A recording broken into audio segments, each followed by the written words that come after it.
Okay, good morning. This is Pastor Jim Hardy. This is March 21st, a Saturday. Tomorrow we will have virtual worship at 10:30 a.m. Just follow us on our Facebook page. It's Facebook /Lockport Jesus. I'm reading from Psalm 121.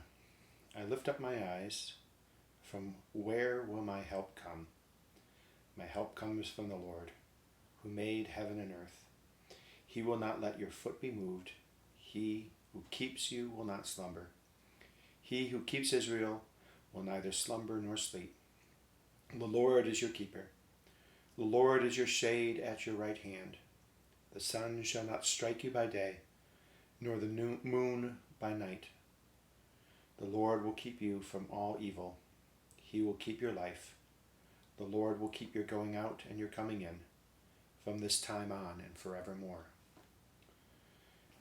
The Psalms is broken into many different parts, and there are different types of poems and hymns and worship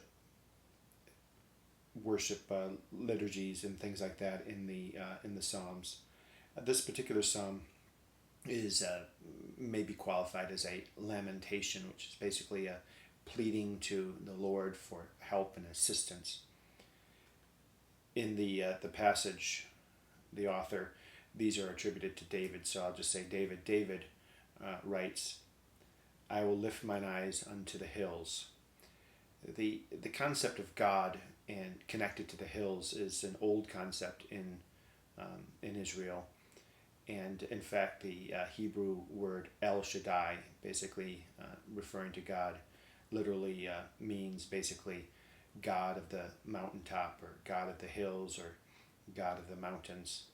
So I'm lifting up my eyes unto the hills, up into the mountains, to see God. And God does not desert us. God neither slumbers nor sleeps, but God is there for us. I think many times in these periods of uncertainty, we feel that God is not present, and I think that that's a mistake. I think that the Hebrew people, the Israelites, understood the idea that God was present even in the midst of great hardship, and certainly no people have suffered more hardship than these people. Captivities, wars and battles, the destruction of their temple, many times destruction of Jerusalem, enslavement, genocide, not just the genocide in World War II, but prior genocides. These people suffered a great deal, but yet they still were able to call upon the Lord.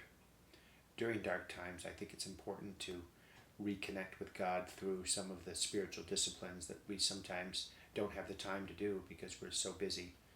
Well, those of us who are sheltering in place know now that we have time to reconnect with God through reading of Scripture, through devotions, and through prayer.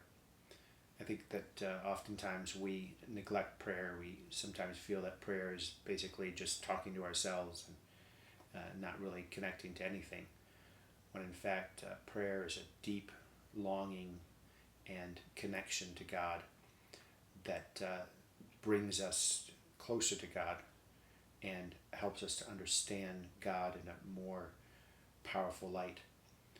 Prayer doesn't have to be some magical formula. Sometimes it just is keeping quiet and meditating and closing our eyes and listening. Sometimes it is pleading to God. Sometimes it's speaking to God with bold language. But many times it's just sitting and delving into our deepest souls and trying to understand what God is saying to us, connecting with God in a powerful way, a way that is beyond words and difficult to describe.